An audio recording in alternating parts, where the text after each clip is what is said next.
So what everyone is seeing on their screen right now is a shot of the courtroom. What you, I imagine, are witnessing are the people coming out of the courtroom. The judge has wrapped up his sentencing. As you heard from Megan, that is now official that Alexandre Bissonnette, who had already pleaded guilty to killing 6 men in that Quebec City mosque shooting back in January of 2017, was going to get life in prison. The question of the day was, when was he going to be eligible for parole? We heard the judge alluding to the fact that he felt 25 years was too lenient, 50 years too harsh, and now what may be completely unprecedented in this country since the law has been changed back in 2011, the sentence is now still life in prison, but eligible for parole at 40 years. What you're seeing once again is a space where we're anticipating comments will be made by family members, from victims, possibly from some of the legal representatives who were in that courtroom, possibly from the police. So we'll definitely keep an eye on the scene here. But this is history making, what's going on in this courtroom right now. We heard from a former Superior Court judge from Ontario who told us that this has likely not happened before since the law was changed to go from concurrent sentencings to consecutive sentencing. We had not seen a judge give this potential of anywhere that would be different from 25, 50 or increments of 25 years for eligibility of parole. But hey, let's ask an expert. Let's bring Jordana Goldlist back into the conversation. She's a defense lawyer with her own firm, JHG Criminal Law. She's been in studio with us at CBC News Network all day. We'll continue to watch the scene in Quebec and see who starts speaking when. So Jordana, I might have to cut you off, but let's begin with your reaction. We had a hint it might go this way, although we weren't sure. What do you make of the eligibility for parole at 40 years? So no one will be happy. Defense lawyer will not be happy. Crown attorney will not be happy. If I had a crystal ball that could tell you what would happen, I would surmise that this will be going to the Court of Appeal and the Supreme Court of Canada after that. This absolutely changes the way that a judge could potentially sentence anyone charged with a murder sentence of this nature. If it goes to the appeal process and this sentence is upheld, then does that fundamentally change the precedent in this country in terms of what the judges can hand down for minimum sentencing with the eligibility of parole? Absolutely. It will be an appellate court decision that says judges are entitled to give something other than concurrent or consecutive sentences. So does that mean that law that was amended in 2011 is deemed useless? No. I mean, it still applies. So the next judge sentencing the next multiple murder could still give consecutive sentences. This potentially, I mean, depending on what the Court of Appeal and eventually the Supreme Court of Canada does with this, could open the door for a judge to say, just as this judge did, 25 is not sufficient, 50 years is too big. I find that the right number for parole eligibility for this particular offender is 40 years or 35 years or whatever the case may be, where that discretion just, it doesn't exist right now in the law. I know you're not in there, but I wonder if you can give us some possible insight into what the judge might be thinking, because if it is so likely that this will go to appeal at this point, and the incentive of Bissonnette pleading guilty is that we don't go through a trial and the families and the victims get through this process as quickly as possible. We've heard from the people who've been affected by this mass murder that they need to go to healing. They need to move forward. They're not able to do that now because essentially the case will not be closed. Well, the case will be closed in the sense of it can't be reopened. It's a guilty plea, so we're not now going to have a trial. That's for certain. And so from that perspective, the families can begin to heal. The victims who have survived can begin to heal or should be healing in any event. But this law most certainly needs to be decided by a higher court. Okay. Jordana, thank you for that. I'm going to ask you to stick around, but we have breaking news out of that courthouse in Quebec City. And for the latest on the developments there, let's turn to Katu McKinnon, who's been in that courthouse, who's been tweeting information throughout the day. Katu, what can you tell us? the judge has sentenced Alexandre Bissonnette to spend a minimum of 40 years behind bars. Now, there are two things that are happening here today. That is far less than the loved ones of the 6 men who died had asked for. It's less than the survivors, the 5 men who were injured, had asked for. They really wanted the judge to make an example out of Alexandre Bissonnette and sentence him to this kind of symbolic 150 years behind bars. But the judge says, you know, that's absurd. It's beyond his life expectancy. So the judge, François Huot from our Quebec Superior Court, has actually tweaked the 2011 law. He said, my hands are tied here. This law says that I can only send somebody behind bars for 25 years at a time, because, you know, a life sentence actually means the rest of your life in prison, but you are allowed to apply for parole after 25 years. This law said, well, you can add up those 25-year periods. And this judge said, 25 is not enough. This was a hateful crime. It tore at the fabric of our society here in Quebec and across the country. But 50, he also said, was too much and would actually violate the constitutional rights of Alexandre Bissonnette. So he's choosing 40. He said, ideally, I would have liked to have sent him to behind bars for 35 to 42 years, but this law is not able, did not allow me. Now, the big question is, this is a first judgment. How is it going to be appealed? Because this is a law that is now 6 years in the making. It has been appealed before. It has been found constitutionally valid. Anyway, this is a big disappointment. I haven't yet spoken to anybody from the Muslim community, but having followed them for the last 2 years and having heard the victim impact statements earlier this year in April, I know that they were looking, they said a peine exemplaire. They were looking for the maximum to show symbolically how awful this crime was. I'm seeing some of the women walking out right now.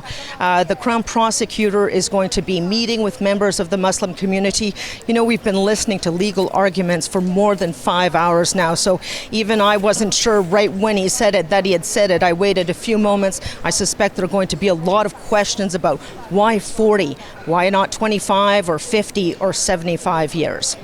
Katu, we will stick with you as we continue to watch the scene behind you, because of course we see the mics, we see all the cameras set up, and we anticipate we're going to hear from some individuals, so we might have to cut you off. But in the meantime, I know you weren't able to speak to the folks inside the courtroom after the decision was made, but did you get a sense, were there any gasps, did any sort of physical reaction from the individuals who were there?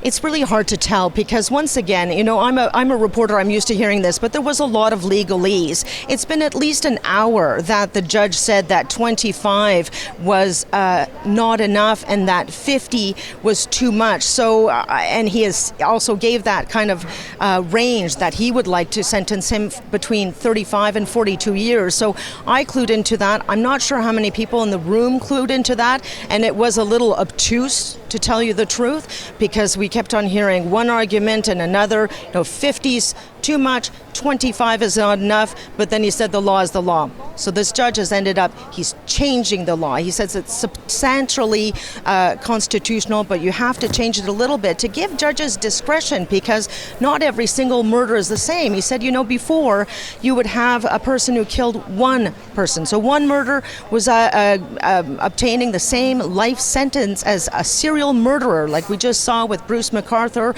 or Clifford Olson or Robert Pickton, and the same as a mass shooter. And this new law from 2011 actually allowed judges to have a little bit more sway and to be more proportionate, to give a sentence that matched the crime a little bit more. So he's for the law, just not in the format in which it's now. Katu, let's talk about the fact, so you've mentioned you've been following this story, you've been speaking to members of the communities that have been affected by this, but it's altogether very, very likely that the judge's decision is going to be appealed, which means that this chapter has not closed, and specifically not for those who were directly affected by Alexandre Bissonnette walking into that mosque and opening fire. He took 6 lives, but he really affected hundreds of people when he did this. So, since so many members of the communities have been wanting to move forward to heal in some capacity, that's not going to happen anytime soon. So what do you anticipate hearing from them in the days ahead? It's going to be really hard, and I hope to hear from some of them just a little later today. As I mentioned, they're going to be meeting with the Crown Prosecutor so he can explain what happened. But you know, people had said 150 years. Just a few days ago, I spoke with a specialist in post-traumatic stress disorder, Nadia Keldil. She's also speaks Arabic, and she's Muslim. Rest of the province for a better future. If it's not 150 years, it's not going to help anyone's grief. She said that they needed that to be able to close the page. And part of it is that this law was created so that victims or the widows have to show up to parole boards in 25 years and argue with someone why a murderer should not be allowed out on bail or released into the community, that they wouldn't have to say, you know, how much fear they still felt or how much pain they were still in. It was supposed to help those victims of crimes avoid those parole hearings. And now it sounds like that's not going to be the case. So that means that all of this drama, you know, the judge used so many different words for it, you know, unspeakable crime. He said one of the aggravating factors for this sentence was really the level of violence that Alexandre Bissonnette used words like executed and more violence than anybody would need to kill someone. So for the families, it means you have to relive that every time. And for someone with post-traumatic stress disorder, anytime something like this comes up, it can trigger flashbacks, it can trigger nightmares. So in a way, it's really extending the pain for decades to come, probably. Katu, let's talk about the fact that the judge took a very long time to offer the sentence. As you said, at times it was very unclear. People weren't quite sure what they were hearing. We were seeing reports coming out from the courtroom, including tweets from you, and we weren't sure, is that in fact the sentence or what exactly is taking place? So what do you think the judge was trying to achieve by taking that long? We're talking about 5 hours to offer up the final sentence. I've covered a lot of murder trials and I've covered a lot of verdicts, and there always is that point during the sentence where you feel like the judge is heading in one direction, and then it's another direction, and it's another direction. But it's usually surrounding the aggravating factors, you know, in this case, the violence, the hate crime, and the mitigating factors, that Alexandre Bissonnette had never committed a crime before, that he had mental health problems. The judge insisted on that. I've never seen anything this long. This was more than 5 hours. But part of it is that he's changing the law. So you've got Parliament had debates over this in the House of Commons, and there were signals that this law would not stand up to a constitutional challenge. And he actually said the government just decided to be willfully blind and pass it anyway.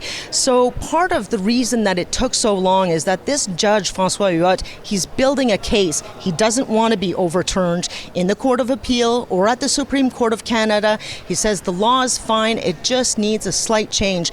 And so we heard about legislation from around the world. We heard about legislation from the United States. We heard about some of the cases that have already, some of the people already sentenced under these back-to-back parole periods in Ontario. There are 2 cases there. So he kind of gave us, you know, at one point there was a philosophy lesson. I heard the word Kant today, I don't know how many times. There was also a history lesson. So part of it is that he's done his homework, and he's really backed up this argument that the law's good but needed to be changed a little bit, because for cases such as Alexandre Bissonnette, we're sending somebody to jail for the rest of their life or sentencing them to come out of jail when they're 177 years old just doesn't make any sense. So you need to have some kind of in-between solution, and that's what he thinks he's arrived at today.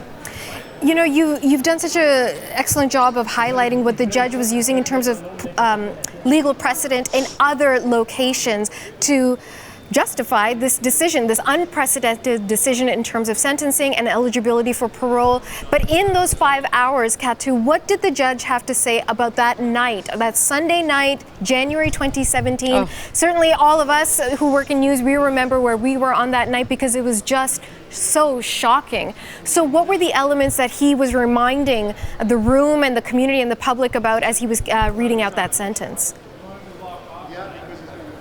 You know, he actually went through almost second by second what happened that night. So he had started with what the 6 men who died were doing before they went to the mosque, the 5 who were injured, how they decided to go to the mosque, gave a little bit of who they were, how many children they had, things like that. But then he went through actually rather detailed retelling of that shooting, including details about where the men were shot. There was a lot of detail that I think I will spare you about that. But he went through all of that, and then he went through what Alexandre Bissonnette had said in the interrogation with police, and then later on. But about that night, you know, it was important, I think, in a way for it to be recognized. He recognized it as a hate crime.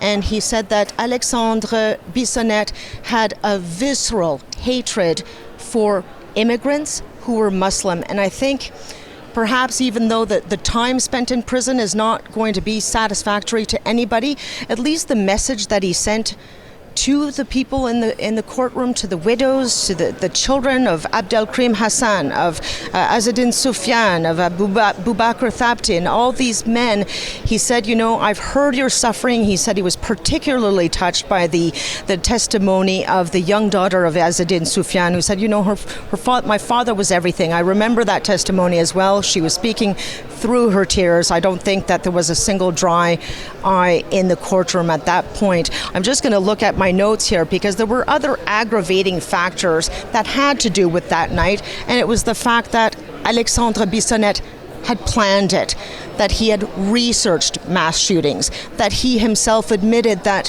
he idolized serial killers. So that element that you didn't just happen to be at the mosque that day.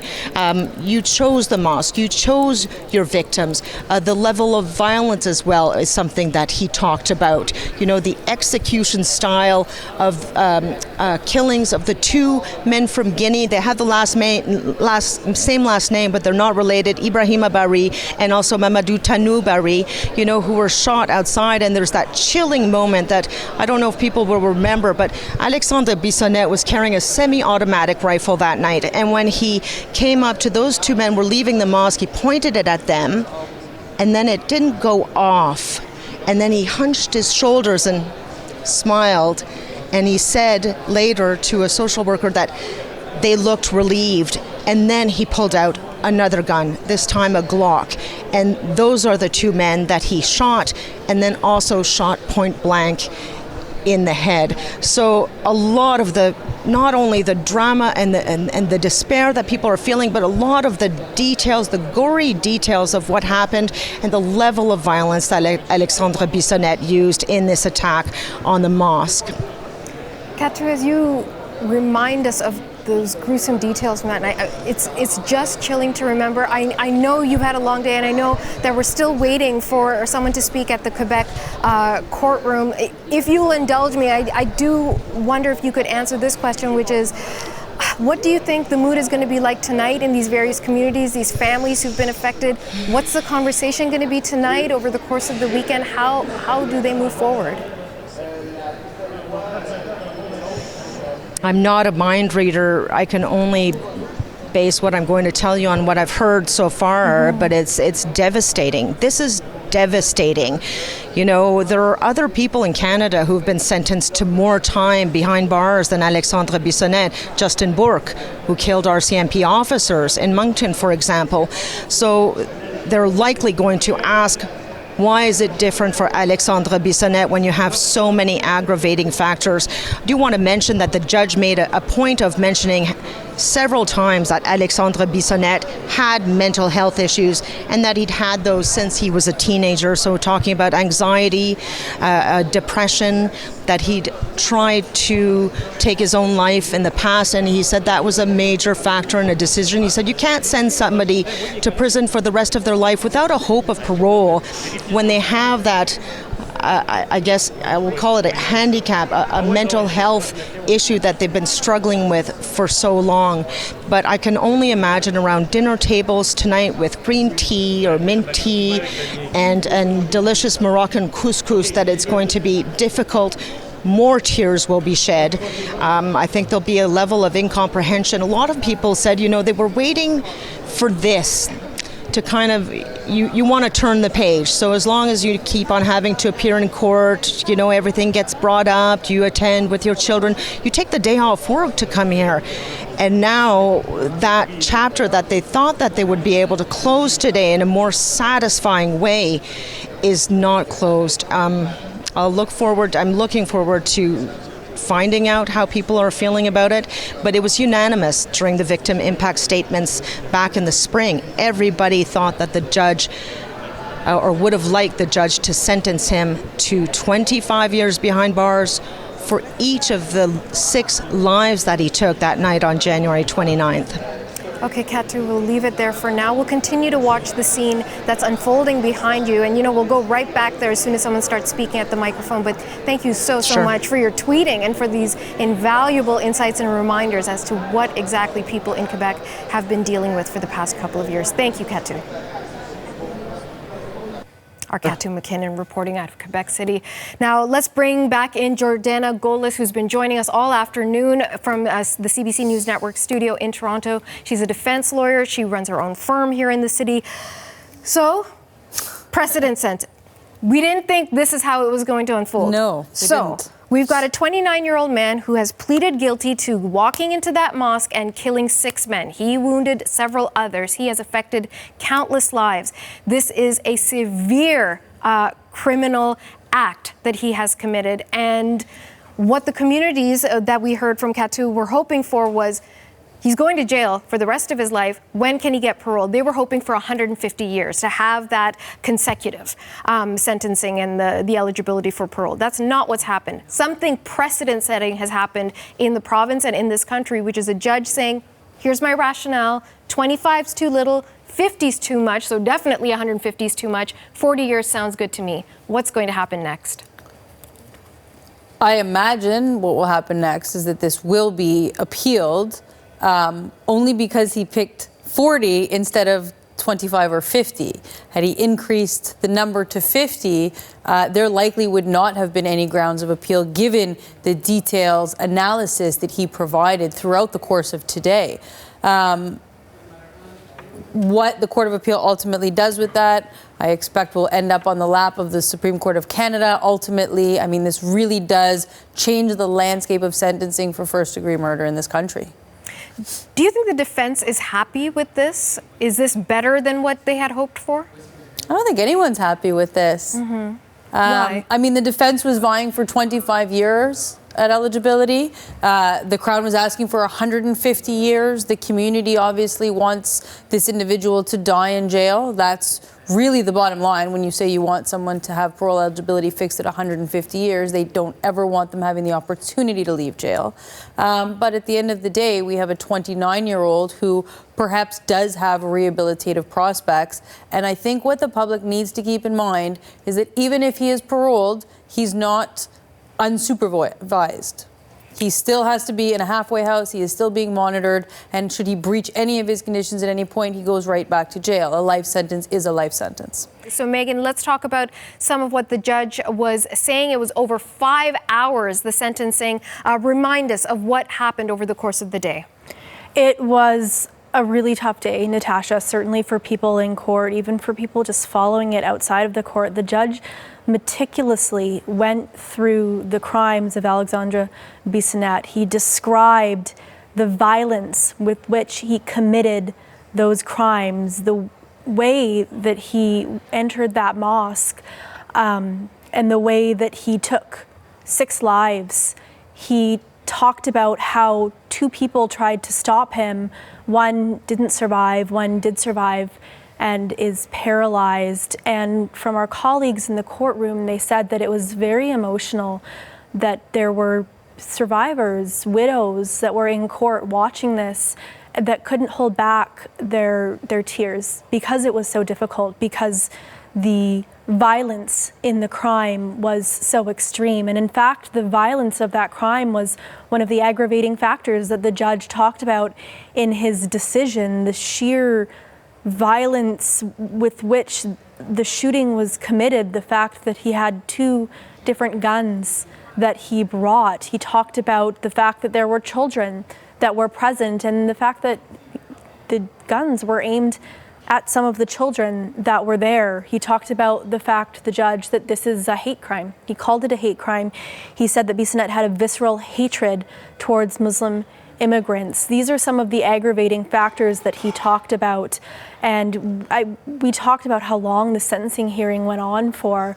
A lot of it was legal. A lot of it was those legal arguments. He did address the victims and their families and the victim impact statements, but he also addressed the legality of his argument because, as we learned after all of the arguments were laid out, it was a completely different ruling than we've ever seen. So he did sentence Bissonnette to 40 years in prison until he is eligible for parole. We're hearing that both sides, the Crown as well as the defense, want to examine the case before they comment on whether or not they'll want to appeal. So certainly we'll be watching for more reaction, especially from the community after this decision, Natasha. Okay, thank you so much, Megan. Now, just 2 days after that mosque shooting took place, CBC's Heather Hiscox was there in Quebec City and speaking to the people who were affected. And during her live special, she spoke with Karim Alabad. Now, he's an imam at a nearby mosque who knew all of the 6 men who were killed. He told Heather how he nearly visited the mosque on that very night of January 29th, 2017. And he delivered a powerful message to the members of the Islamic communities. Now, here's some of his interview. My child, who is 10, he won his first game of soccer Saturday. So he told me, "Dad, can we go to the mosque just to say thank you for God to make me a victory?" And I told him, I have an injury in my neck, right, and I can't go there. But maybe I would be with them, with the victims, yes, and it's with my child, and it's very, very hard. And hard for your son, I'm sure, too, to understand. Yeah. I try to explain to him that it's not all people like this man, like this terrorist. And Quebecers are our friends, our neighbors, our brothers. We meet them in soccer, in church, in mosque, in market, in every place here. And we live each other in peace, in tolerance, in harmony. And we will rebirth this spirit with him, I'm and wondering, with all children. I have to conclude our conversation, but I'm wondering if I've just heard a little taste of what you might say in your next sermon. Will you be delivering a message similar to that? Of course. And can I say it in French? You certainly can. Okay. Life is too short. Life is too fragile. And that you have to keep hope in people, in spite of what people might show. And that today we lost 6 people. We lost 6 friends. But nonetheless, we kept and retook the love of an entire population, all Quebecers, Canadians, of the world. We have to believe in that, because there are people who really want to split us up, to divide us, and we won't let them. We are 2 nations, 2 peoples. We rub shoulders one another. We live together. We have to have this link, this hyphen in our names. It's the Muslim world. I speak to many countries about the love and all the good we have here. I speak about all the kindness and the comforting we get. People are impressed by learning and finding out that there are people that don't know hatred, but that live with Muslims, that share the cost of humanity and the most important values, that we must all live together. That is the message I want to give.